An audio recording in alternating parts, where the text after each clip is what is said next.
The Fault in Our Stars is a quick, easy read, a book that you can finish in one sitting. While it touched on the lives of people with cancer, it is not a cancer book. I recently hosted a book talk with some library science students, and here are 10 lessons we collectively learned from The Fault in Our Stars. Number 1. Fear. To some extent, we all, like Gus, dread the inability to live extraordinary lives that are memorable, enough so for ourselves to depart without regret, and for others to remember us by, such that our lives do not soon fade into oblivion. Perhaps this is the desire to assert the ego, to impress its deeds upon history, while ironically, the way to truly reverberate in the hearts and minds of others is through selfless love for many. Number 2. Loss.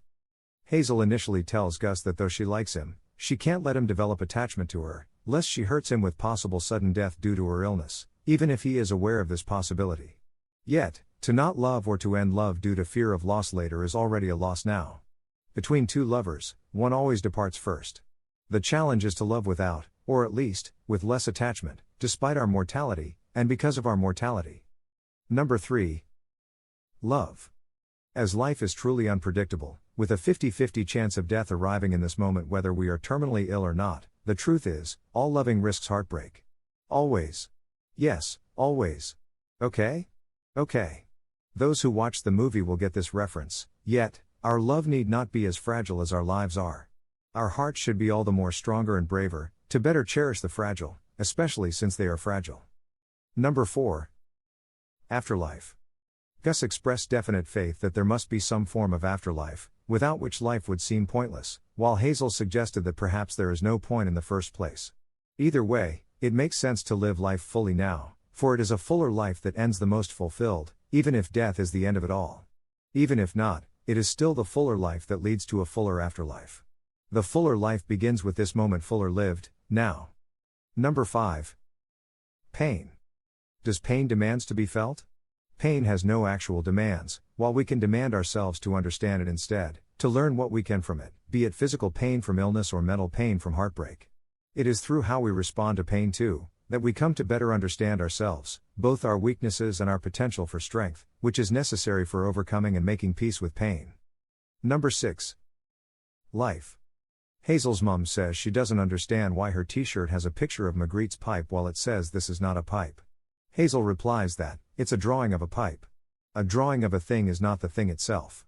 Nor is a t-shirt of a drawing of a thing the thing itself. Life itself, with all its experiences are likewise. When only represented in written words and moving pictures, they are not life itself, for life is to be lived to be real life. Number 7. Guilt.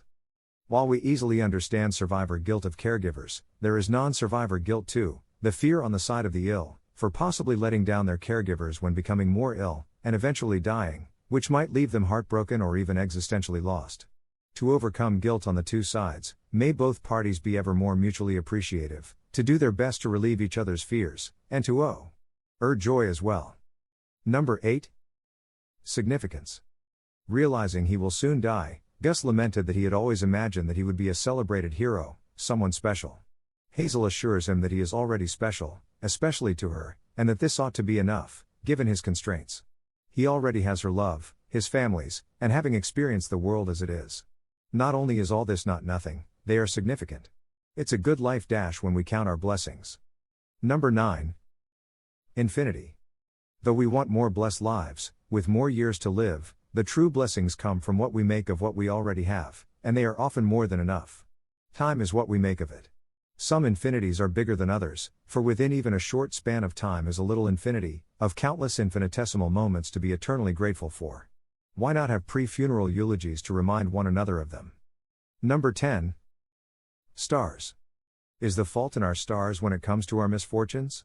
Is it not wiser to believe the fault is in our karma? It is always better to see what otherwise seems unfair as just, to be somewhat of our own doing, even if indiscernibly so.